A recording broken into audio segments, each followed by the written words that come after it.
Written by a Roman emperor, Meditations is not a book meant to be read. It is a book meant to be lived. Book 5. In the morning, when thou risest unwillingly, let this thought be present: I am rising to the work of a human being. Why then am I dissatisfied? Or have I been made for this, to lie in the bedclothes and keep myself warm? But this is more pleasant. Dost thou exist then to take thy pleasure, and not at all for action or exertion? Dost thou not see their little plants, the little birds, the ants, the spiders, the bees working together to put in order their several parts of the universe? And art too unwilling to do the work of a human being? And dost thou not make haste to do that which is according to thy nature? But it is necessary to take rest also. It is necessary. However, nature has fixed bounds to this too. She has fixed bounds both to eating and drinking, and yet thou goest beyond these bounds, beyond what is sufficient. Yet in thy acts it is not so, but thou stoppest short of what thou canst do. So thou lovest not thyself, for if thou didst, thou wouldst love thy nature and her will.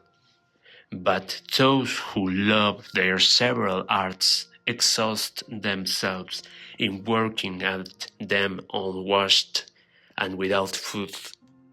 But thou valuest thy own nature less than the turner values the turning art, or the dancer the dancing art, or the lover of money values his money, or the vainglorious man his little glory.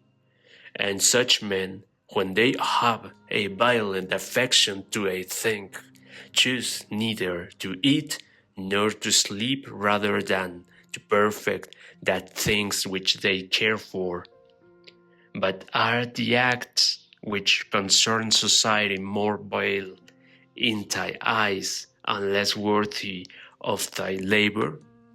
How easy it is to repel and to wipe away every impression which is troublesome or unsuitable, and immediately to be in all tranquillity?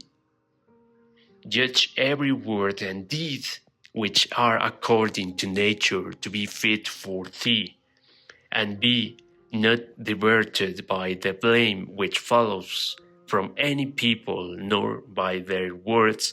But if a thing is good to be done or said, do not consider it unworthy of thee.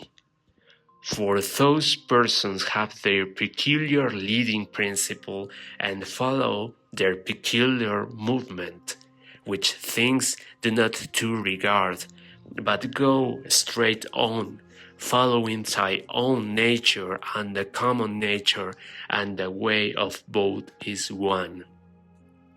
I go through the things which happen according to nature until I shall fall and rest, breathing out my breath into that element out of which I daily draw it in, and falling upon that earth out of which my father collected the seed, and my mother the blood, and my nurse the milk, out of which during so many years I have been supplied with food and drink, which bears me when I tread on it and abuse it for so many purposes.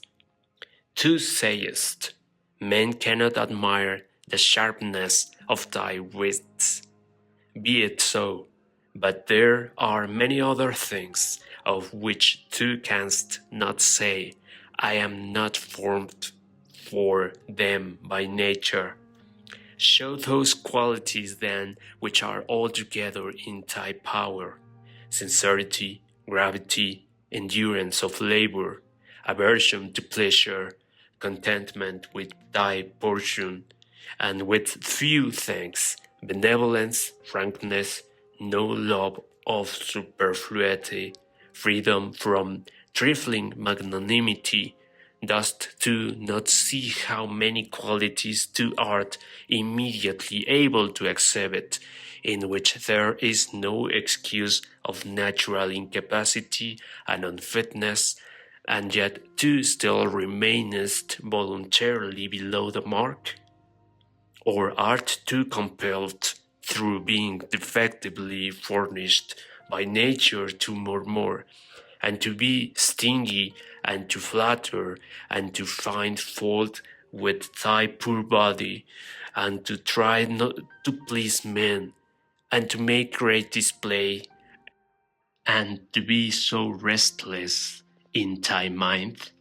No, by the gods, but thou mightest have been delivered from these things long ago, only if in truth thou canst be charged with being rather slow and dull of comprehension. Thou must exert thyself about this also, not neglecting it, nor yet taking pleasure in thy dullness. One man, when he has done a service to another, is ready to set it down to his account as a favor conferred. Another is not ready to do this, but still in his own mind he thinks of the man as his debtor, and he knows what he has done. A third, in a manner, does not even know what he has done, but he is like a vine which has produced grapes, and seeks for nothing more after it has once produced its proper fruit. As a horse when he has run, a dog when he has tracked the game, a bee when it has made the honey, so a man when he has done a good act does not call out for others to come and see, but he goes on to another act, as a vine goes on to produce again the grapes in season. Must a man then be one of these, who in a manner act thus without observing it? Yes, but this very thing is necessary, the observation of what a man is doing, for it may be said, it is characteristic of the social animal to perceive that he is working in a social manner, and indeed to wish that his social partner also should perceive it. It is true what thou sayest, but thou dost not rightly understand what is now said, and for this reason thou wilt become one of those of whom I spoke before, for even they are misled by a certain show of reason. But if thou wilt choose to understand the meaning of what is said, do not fear that for this reason thou wilt omit any social act. A prayer of the Athenians: rain, rain, O dear Zeus, down on the plowed fields of the Athenians and on the plains. In truth, we ought not to pray at all, or we ought to pray in this simple and noble fashion. Just as we must understand when it is said that Aesculapius prescribed to this man horse exercise, or bathing in cold water, or going without shoes, so we must understand it when it is said that the nature of the universe prescribed to this man disease or mutilation or loss or anything else of the kind. For in the first case prescribed means something like this: he prescribed this for this man as a thing adapted to procure health, and in the second case it means that which happens to or suits every man is fixed in a manner for him suitably to his destiny. For this is what we mean when we say that things are suitable to us, as the workmen say of square stones in walls or the pyramids, that they are suitable when they fit them to one another in some kind of connection. For there is altogether one fitness, harmony. And as the universe is made up out of all bodies to be such a body as it is, so out of all existing causes necessity, destiny, is made up to be such a cause as it is. And even those who are completely ignorant understand what I mean, for they say, it, necessity, destiny brought this to such a person. This then was brought, and this was prescribed to him. Let us then receive these things, as well as those which Aesculapius prescribes. Many as a matter of course, even among his prescriptions, are disagreeable, but we accept them in the hope of health. Let the perfecting and accomplishment of the things which the common nature judges to be good be judged by thee to be of the same kind as thy health, and so accept everything which happens, even if it seem disagreeable, because it leads to death, to the health of the universe, and to the prosperity and felicity of Zeus, the universe. For he would not have brought on any man what he has brought, if it were not useful for the whole. Neither does the nature of anything, whatever it may be, cause anything which is not suitable to that which is directed by it. For two reasons, then, it is right to be content with that which happens to thee. The one, because it was done for thee and prescribed for thee, and in a manner had reference to thee, originally from the most ancient causes spawned with thy destiny, and the other, because even that which comes severally to every man is to the power which administers the universe a cause of felicity and perfection, nay, even of its very continuance, for the integrity of the whole is mutilated. If thou cuttest off anything whatever from the conjunction and the continuity either of the parts or of the causes, and thou dost cut off, as far as it is in thy power, when thou art dissatisfied, and in a manner triest to put anything out of the way, be not disgusted, nor discouraged, nor dissatisfied, if thou dost not succeed in doing everything according to the right principles. But when thou hast failed, return back again, and be content if the greater part of what thou dost is consistent with man's nature, and love this to which thou returnest. And do not return to philosophy as if she were a master, but act like those who have sore eyes, and apply a bit of sponge and egg, or as another applies a plaster, or drenching with water. For thus thou wilt not fail to obey reason, and thou wilt repose in it. And remember that philosophy requires only the things which thy nature requires, but thou wouldst have something else which is not according to nature. It may be objected, why, what is more agreeable than this which I am doing? But is not this the very reason why pleasure deceives us? And consider if magnanimity, freedom, simplicity, equanimity, piety are not more agreeable.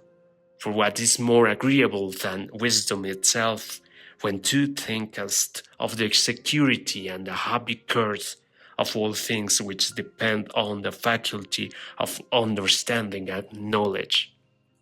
Things are in such a kind of envelopment that they have seemed to philosophers, not a few nor those common philosophers, altogether unintelligible, nay, even to the Stoics themselves, they seem difficult to understand.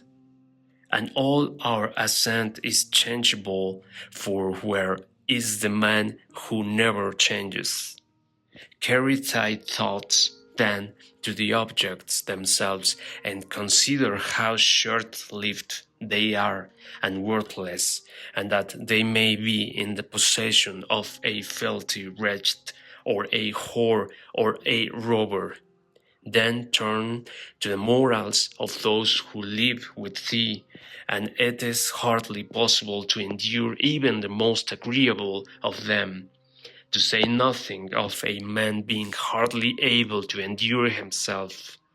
In such darkness, then on dirt, and in so constant a flux, both of substance and of time, and of motion and of things moved, what there is worth being highly prized, or even an object of serious pursuit, I cannot imagine. But on the contrary, it is a man's duty to comfort himself, and to wait for the natural dissolution, and not to be vexed at the delay, but to rest in these principles only: the one, that nothing will happen to me which is not conformable to the nature of the universe, and the other, that it is in my power never to act contrary to my God and demon, for there is no man who will compel me to this. About what am I now employing my own soul? On every occasion I must ask myself this question and inquire, what have I now in this part of me which they call the ruling principle? And whose soul have I now?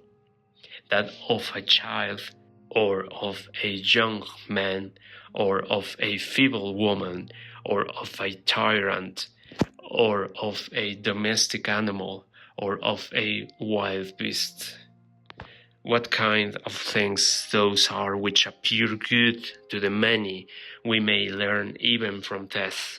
For if any man should conceive certain things as being really good, such as prudence, temperance, justice, fortitude, he would not, after having first conceived this, endure to listen to anything which should not be in harmony with what is really good. But if a man has first conceived as good the things which appear to the many to be good, he will listen and readily receive as very applicable that which was said by the comic writer. Thus even the many perceive the difference, for were it not so, this saying would not offend and would not be rejected in the first case, while we receive it when it is said of wealth, and of the means which further luxury and fame, as said filthily and wittily. Go on then and ask if we should value and think those things to be good, to which after their first conception in the mind the words of the comic writer might be aptly applied, and that he who has them through pure abundance has not a place to ease himself in. I am composed of the formal and the material, and neither of them will perish into a non-existence, as neither of them came into existence out of non-existence. Every part of me then will be reduced by change into some part of the universe, and that again will change into another part of the universe, and so on forever. And by consequence of such a change, I too exist, and those who begot me, and so on forever in the other direction. For nothing hinders us from saying so, even if the universe is administered according to definite periods of revolution. Reason and the reasoning art, philosophy, are powers which are sufficient for themselves and for their own works. They move then from a first principle which is their own, and they make their way to the end which is proposed to them. And this is the reason why such acts are named katartosis or right acts, which word signifies that they proceed by the right road. None of these things ought to be called amens, which do not belong to a man as man. They are not required of a man, nor does man's nature promise them. Nor are they the means of man's nature attaining its end. Neither then does the end of man lie in these things, nor yet that which aids to the accomplishment of this end. And that which aids towards this end is that which is good. Besides, if any of these things did belong to man, it would not be right for a man to despise them and to set himself against them. Nor would a man be worthy of praise who showed that he did not want these things, nor would he who stinted himself in any of them be good, if indeed these things were good. But now the more of these things a man deprives himself of, or of other things like them, or even when he is deprived of any of them, the more patiently he endures the loss, just in the same degree he is a better man. Just as are thy habitual thoughts, such also will be the character of thy mind. For the soul is dyed by the thoughts. Dye it then with a continuous series of such thoughts as this. For instance, that where a man can live, there he can also live well. But he must live in a palace. Well then, he can also live well in a palace. And again, consider that for whatever purpose each thing has been constituted, for this it has been constituted, and towards this it is carried, and its end is in that towards which it is carried, and where the end is, there also is the advantage and the good of each thing. Now the good for the reasonable animal is society, for that we are made for society has been shown above. Is it not plain that the inferior exist for the sake of the superior? But the things which have life are superior to those which have not life, and of those which have life, the superior are those which have reason. To seek what is impossible is madness, and it is impossible that the bad should not do something of this kind. Nothing happens to any man which he is not formed by nature to bear. the same things happen to another, and either because he does not see that they have happened, or because he would show a great spirit, he is firm and remains unharmed. It is a shame, then, that ignorance and conceit should be stronger than wisdom. Things themselves touch not the soul, not in the least degree, nor have they admission to the soul, nor can they turn or move the soul.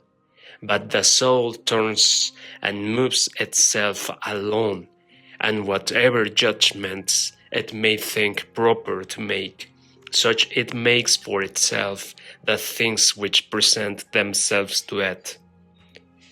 In one respect, man is the nearest thing to me, so far as I must do good to men and endure them. But so far as some men make themselves obstacles to my proper acts, man becomes to me one of the things which are indifferent, no less than the sun or wind or a wild beast. Now it is true that these may impede my action, but they are no impediments to my affects and disposition, which have the power of acting conditionally and changing. For the mind converts and changes every hindrance to its activity into an aid, and so that which is a hindrance is made a forbearance to an act, and that which is an obstacle on the road helps us on this road. Reverence that which is best in the universe, and this is that which makes use of all things and directs all things. And in like manner also reverence that which is best in thyself, and this is of the same kind as that. For in thyself also that which makes use of everything else is this, and thy life is directed by this. That which does not harm to the state does no harm to the citizen. In the case of every appearance of harm, apply this rule. If the state is not harmed by this, neither am I harmed. But if the state is harmed, thou must not be angry with him who does harm to the state. Show him where his error is. Often think of the rapidity with which things pass by and disappear, both the things which are and the things which are produced. For substance is like a river in a continual flow, and the activities of things are in constant change, and the causes work in infinite varieties, and there is hardly anything which stands still.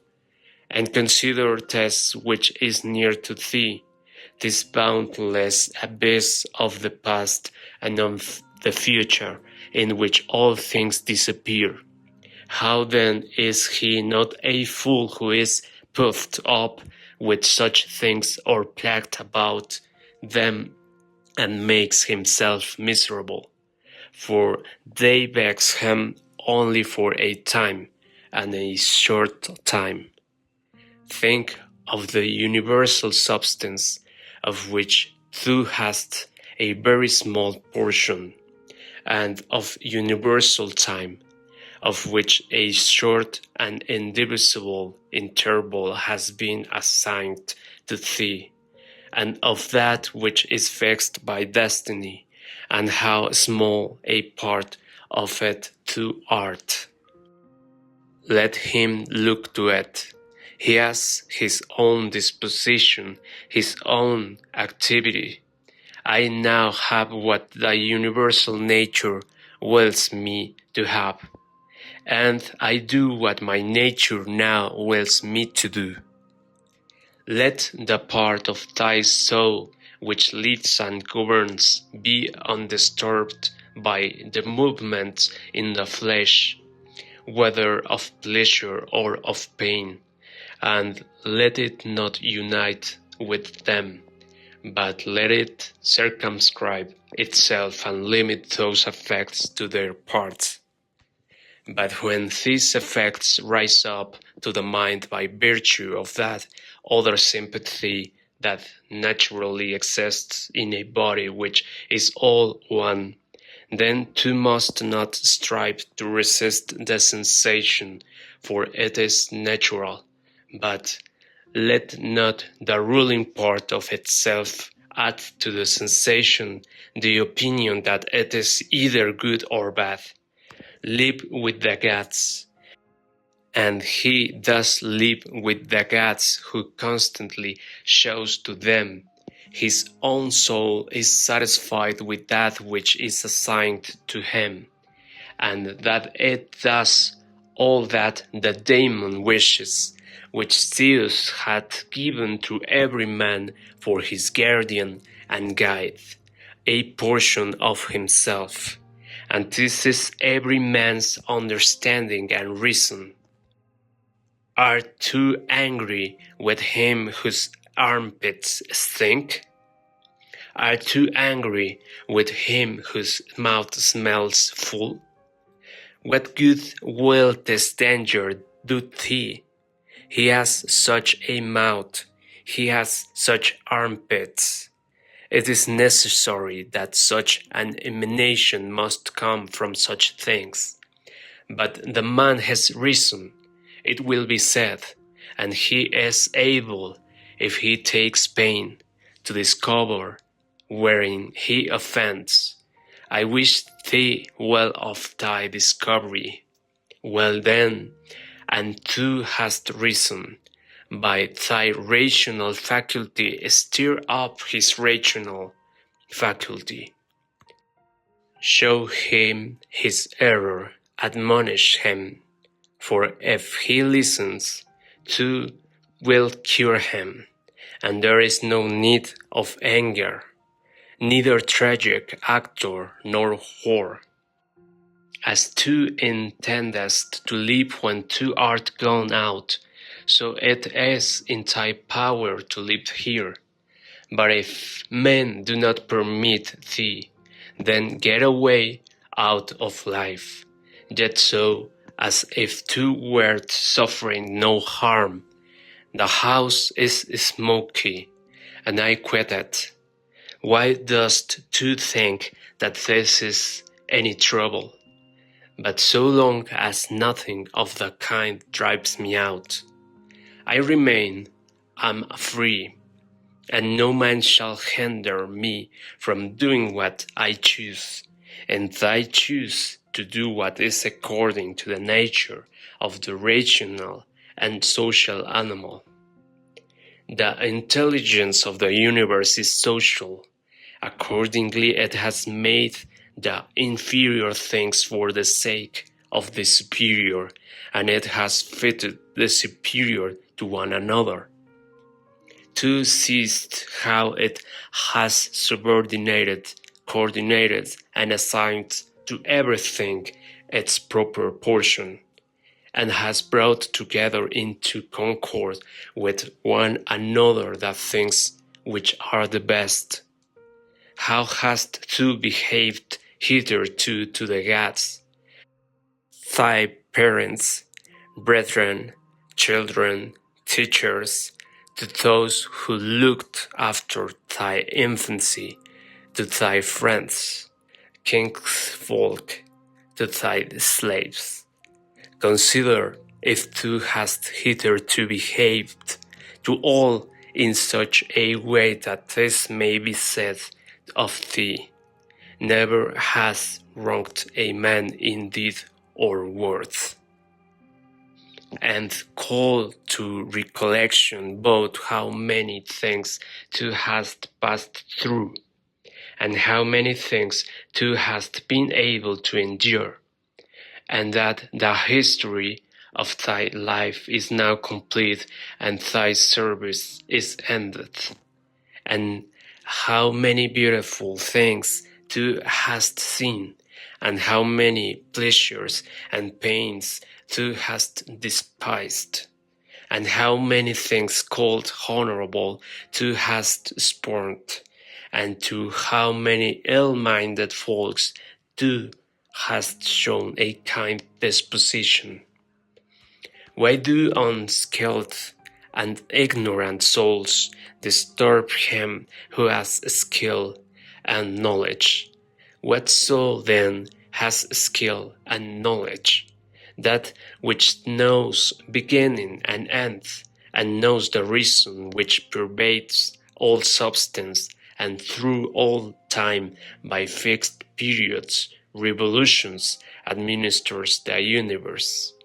Soon, very soon, thou wilt be ashes, or a skeleton, and either a name or not even a name, but name is sound and echo, and the things which are much valued in life are empty and rotten and trifling, and like little dogs beating one another, and little children quarreling, laughing, and then straightway weeping.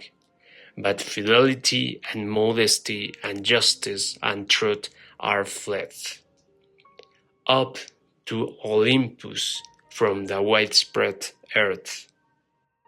What then is there which still detains thee here?